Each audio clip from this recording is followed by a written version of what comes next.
इस प्रकार से आप पंचमुखी हनुमान जी की पूजा कर सकते हैं। तो चलिए शुरू करते हैं।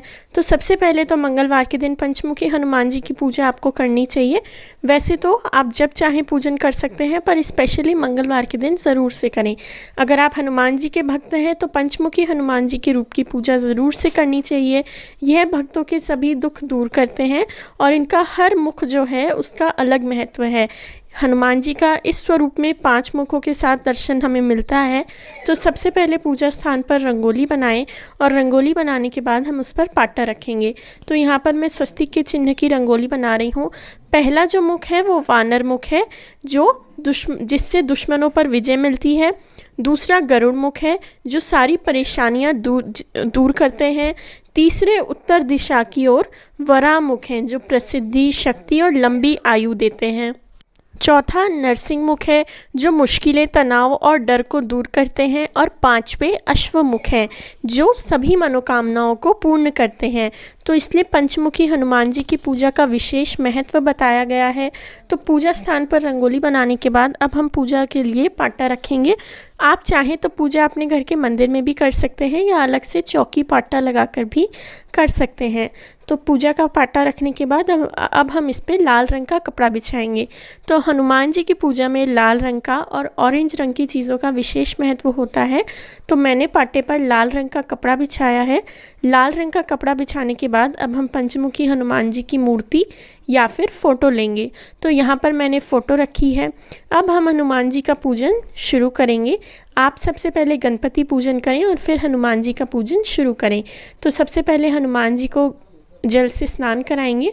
तो फ़ोटो है इसलिए 3 बार जल का छींटा देंगे। इसके बाद अब हम हनुमान जी के पास दीपक प्रज्वलित करेंगे। तो हमारी पूजा का साक्षी बनाते हुए हम दीपक प्रज्वलित करेंगे।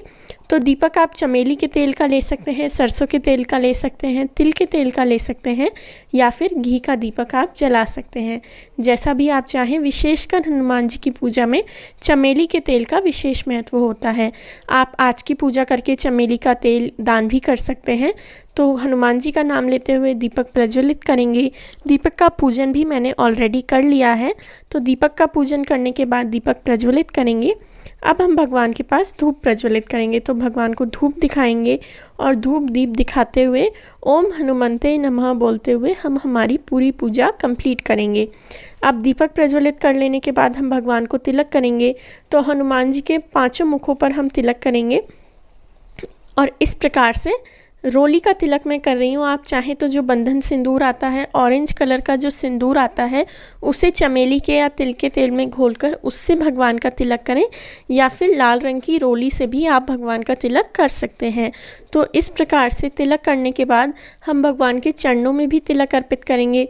रामचंद्र जी की फ़ोटो बनी हुई है, उन पर भी तिलक करेंगे। आप चाहें तो भगवान के जितने भी अस्त्र हैं उनका भी आप पूजन कर सकते हैं। तो इस प्रकार से तिलक लगाने के बाद अब हम भगवान को चावल अर्पित करेंगे। तो चावल अर्पित करने के बाद जहाँ पर भी आपने तिलक लगाया हो वहाँ चावल अर्पित करें।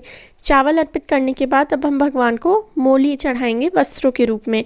तो आप चाहें तो भगवान को लाल रंग का कपड़ा भी अर्पित कर सकते हैं। 1 मीटर लाल रंग का कपड़ा लाकर अर्पित कर सकते हैं, पर आप वस्त्रों के रूप में घर पर मोली होती है तो सबसे बेस्ट है आप मोली अर्पित करें। तो इस प्रकार से भगवान को वस्त्र रूपी मोली अर्पित करेंगे। मोली अर्पित करने के बाद अब हम भगवान को फूल चढ़ाएंगे। तो जो भी फूल आपको मिल जाते हैं वो फूल अपने घर के पास से चढ़ाएं। तो फूल चढ़ाएंगे, लाल फूल मिल जाए तो बहुत अच्छी बात है। लाल की जगह ऑरेंज भी आप चढ़ा सकते हैं, ऑरेंज गेंदे के जो फूल आते हैं, या जो भी फूल आपको मिल जाए उन फूलों के साथ आप पूजा करें। तो इस प्रकार से भगवान को फूल अर्पित करेंगे और किसी कारण से फूल ना हो तो बिना फूलों के भी आप पूजा कर सकते हैं। फूल चढ़ाने के बाद प्रसाद चढ़ाएंगे। प्रसाद में आप गुड़ चना, मीठी बूंदी, फल ले सकते हैं, केले ले सकते हैं, गुड़ ले सकते हैं, मेवे ले सकते हैं। तो इनमें से कुछ भी भोग आप अर्पित कर सकते हैं। फल तो ज़रूर से भगवान को अर्पित करें ही करें और उसके साथ गुड़ चने या फिर मीठी बूंदी का विशेष भोग अर्पित करा जाता है। इसके बाद हम